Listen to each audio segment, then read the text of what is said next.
எல்லாருக்கும் வணக்கம். என்னுடைய ராதா ராமராவ் சேனலுக்கு உங்கள் எல்லாரையும் வெல்கம் பண்ணுறேன். இந்த வீடியோவில் வெள்ளை ஆப்பம் எல்லாருமே செஞ்சுருப்பீங்க. அதில் பேக்கிங் சோடா இல்லைனா ஈஸ்ட் ஏதாவது ஒன்று சேர்த்துருப்பீங்க. அந்த ஈஸ்ட் சேர்த்தாதாங்க நிறைய ஹோல்ஸ் இருக்கும், ரொம்ப சாஃப்டாக இருக்கும். ஆனால் ஈஸ்ட்டு சேர்க்காமல் வீட்டில் இருக்கிற சில பொருட்களை வச்சு ஈஸ்ட் போல் ஒரு நொதித்தல் பொருள் தயார் பண்ணி அது இந்த மாவு கூட சேர்த்து செய்கிறப்ப ஆப்பம் ரொம்ப ரொம்ப சாஃப்டாக இருக்குங்க. இது வரைக்கும் இந்த மாதிரி நீங்கள் ட்ரை பண்ணியிருக்க சான்ஸே இல்லை. அந்த மாதிரி ட்ரை பண்ணியிருந்தீங்கன்னா உடனே கமெண்ட் பாக்ஸில் உங்களுடைய அனுபவத்தையும் சொல்லுங்கள். இந்த அளவுக்கு வீட்டிலேயே தயார் பண்ண ஈஸ்ட்டு சேர்த்து சாஃப்டான இந்த ஆப்பம் எப்படி செய்யலாங்கிறத பார்க்குறதுக்கு முன்னாடி இது வரைக்கும் என்னோட சேனலுக்கு சப்ஸ்கிரைப் பண்ணாத வீவர்ஸ் உடனே சப்ஸ்கிரைப் பண்ணி பக்கத்தில் இருக்க பெல் பட்டனும் நீங்கள் ப்ரெஸ் பண்ணிங்கன்னா தான் நான் போடுற புது புது வீடியோ உங்களுக்கு நோட்டிஃபிகேஷனாக கிடைக்கும். நீங்களும் உடனே இந்த வீடியோவை பார்க்கலாம். இந்த பஞ்சு போல் சாஃப்டான வெள்ளை ஆப்பம் எப்படி செய்யலாங்கிறத பார்க்கலாம் வாங்க. பஞ்சு போல் நிறமும் சரி சாஃப்ட்டும் சரி இந்த வெள்ளை ஆப்பம் செய்யறதுக்கு 1 கப்பு பச்சரிசி எடுத்திருக்கேன். நீங்கள் தாராளமாக ரேஷன் பச்சரிசி கூட எடுத்துக்கலாம். 1/2 கப்பு அவல், அது பேப்பர் அவலாக இருக்கலாம், இல்லை கெட்டி அவலாக இருக்கலாம், எது வேணால் இருக்கலாம். இதை முதல்ல தனித்தனியாக தான் நம்ம ஒரு கப்பில் எடுத்து வச்சுக்கணும்.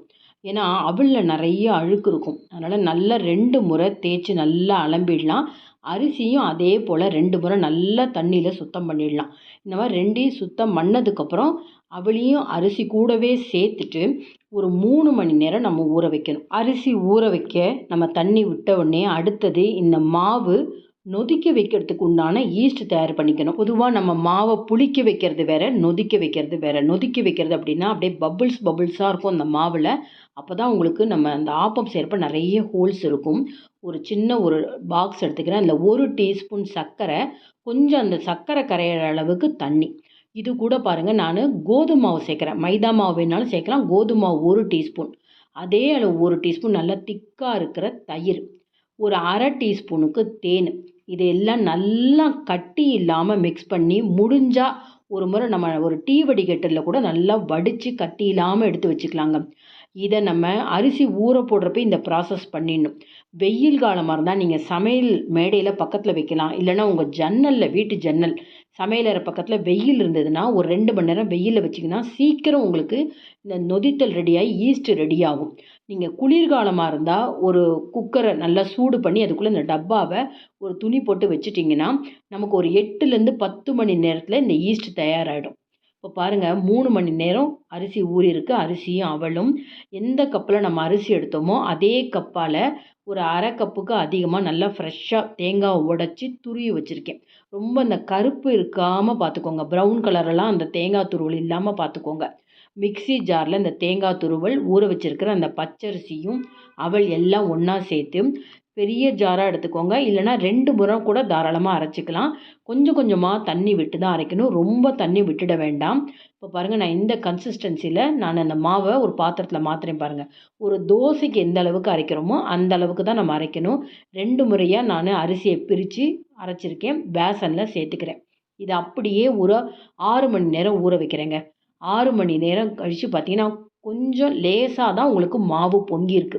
இப்போ அடுத்து ஈஸ்ட் பார்த்தீங்கன்னா 9 மணி நேரம் கழித்து காமிக்கிறேன். அரிசி ஊற வைக்கிறப்பே நம்ம அதை ரெடி பண்ணனால மாவும் புளிச்சாச்சு. மொத்தம் 9 மணி நேரம் கழித்து, அது வெயில் காலமாக இருக்கிறதுனால மேலே லேசாக ஒரு நுரைப்பு தன்மையோடு இருக்குது பார்த்தீங்களா, அந்த தண்ணியை மட்டும் தான் சேர்த்துக்கணும். கீழே இருக்கிற மாவெல்லாம் சேர்க்கக்கூடாது. இதையே வச்சு நீங்கள் தாராளமாக ப்ரெட்டு பண்ணலாம். அப்புறம் நான் பட்டோரே பண்ணுறதுக்கு அந்த மாவு பசைகிறப்ப இதை யூஸ் பண்ணிக்கலாம். பாருங்கள், எவ்வளோ ஒரு ஈஸியாக ஒரு ஈஸ்ட் தயார் பண்ணியாச்சு பாருங்கள். மாவுக்கு தேவையான உப்பு சேர்த்து இப்போ நல்லா மிக்ஸ் பண்ணிவிட்டு இன்னொரு 2 மணி நேரம், மொத்தம் நம்ம இந்த மாவு தயார் பண்ணி ஆப்பமாக போடுறதுக்கு 8 மணி நேரம் ஆகும். 6 மணி நேரம் கழித்து குறைஞ்சது இந்த ஈஸ்ட் சேர்த்துட்டு 2 மணி நேரம் மாவு புளிக்கணும். இப்போ 2 மணி நேரம் கழித்து காமிக்கிற பாருங்கள், நல்லா மாவு மேலே எழும்பி வந்திருக்கு. இந்த கரண்டியால் நான் மிக்ஸ் பண்ணுறேன். அங்கங்கே நிறைய பபிள்ஸ் இருக்குது பாருங்களேன். இந்த மாதிரி இருந்தால் அந்த ஆப்பம் நான் போட்டதுக்கப்புறம் காமிக்கிற பாருங்கள், அவ்வளோ ஹோல்ஸ் இருக்கும், அவ்வளோ சாஃப்டாக இருக்கும். இந்த பாருங்கள், நான் கலக்க ஆல்ரெடி ஈஸ்ட் சேர்த்தப்புறம் ஒரு மாவை நல்லா மிக்ஸ் பண்ணியிருந்தேன். இப்போ திரும்பவும் நான் மாவை மிக்ஸ் பண்ணி காமிக்கிறேன். எவ்வளோ பபிள்ஸ் வருது பாருங்கள். இந்த மாதிரி மாவில் நிறைய இந்த நுரத்தன்மை வர்றது தான் நொதித்தல் அப்படிங்கிறோம். புளிக்க வைக்கிறது வேறு, நொதிக்க வைக்கிறது வேறு. நொதிக்க வச்சாதான் உங்களுக்கு ரொம்ப சாஃப்டாக ஆப்பம் கிடைக்கும். இப்போ தோசை தவா ஓரளவு நல்லா சூடானதுக்கப்புறம் சிம் ஃப்ளேமில் வச்சுட்டு நல்ல பெரிய கரண்டியால் ஒரு கரண்டி மாவு எடுத்து ரொம்ப மெதுவாக ரொம்ப மெல்லிசாக தேய்க்காமல் ஒரு மீடியமாக தேய்ச்சிருக்கேன் பாருங்கள். தேய்ச்ச அடுத்த செகண்ட்ஸ்லேருந்தே எவ்வளோ ஹோல்ஸ் வருது பாருங்கள். இந்த மாதிரி ஹோல்ஸ் இருந்தாலே அந்த ஆப்பம் ரொம்ப ரொம்ப சாஃப்டாக இருக்கும். ஒரு 15 செகண்ட்ஸுக்கு அப்புறம் ஒரு லிட்டு போட்டு மூடி கரெக்டாக 1லேருந்து 1½ நிமிஷம் தாங்க. ஒரு பக்கம் நம்ம வேக வச்சாலே போதும். அவ்வளோ சாஃப்டாக இந்த வெள்ளை ஆப்பம் கிடைக்குங்க. அவசியம் ட்ரை பண்ணி பாருங்கள். அதிக அளவு எண்ணெயே யூஸ் பண்ணாமல் ஒரு டிஃபன் சாப்பிட்ணுன்னு நினச்சா இதை நீங்கள் செய்யலாம். அதுக்கப்புறம் பார்த்தீங்கன்னா, விரதம் இருக்கிறவங்க பச்சரிசி வச்சு செய்வாங்க.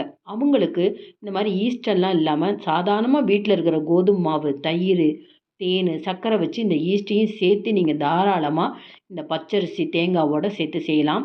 அதுவும் முக்கியமா பாருங்க, நான் சாதம் சேர்க்காம அவல் சேர்த்துருக்கேன். ஏன்னா நாங்க வந்து இந்த வேக வச்ச சாதத்தெல்லாம் சேர்க்க மாட்டோம்.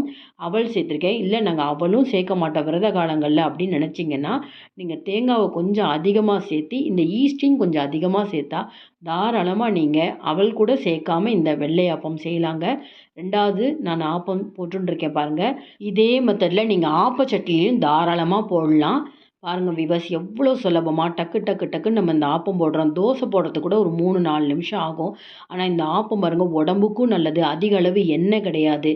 எவ்வளோ வேணா நம்ம நிமிஷமா நம்ம செஞ்சு குடுத்துட்டே இருக்கலாம். இந்த வீடியோ பார்த்த உடனே ஈஸ்ட்டே இல்லாம நம்ம வீட்ல தயார் பண்ண வச்சிருக்க ஈஸ்ட்ட வச்சுட்டு நீங்க இந்த மாதிரி செஞ்சு பாருங்க. இந்த வீடியோ பிடிச்சிருந்தா லைக்ஸ் கொடுங்க. கமெண்ட் பாக்ஸ்ல உங்க கமெண்ட்ஸ் போடுங்க. ஃப்ரெண்ட்ஸ் அண்ட் ரிலேட்டிவ்ஸ்க்கு வீடியோவை ஷேர் பண்ணுங்க.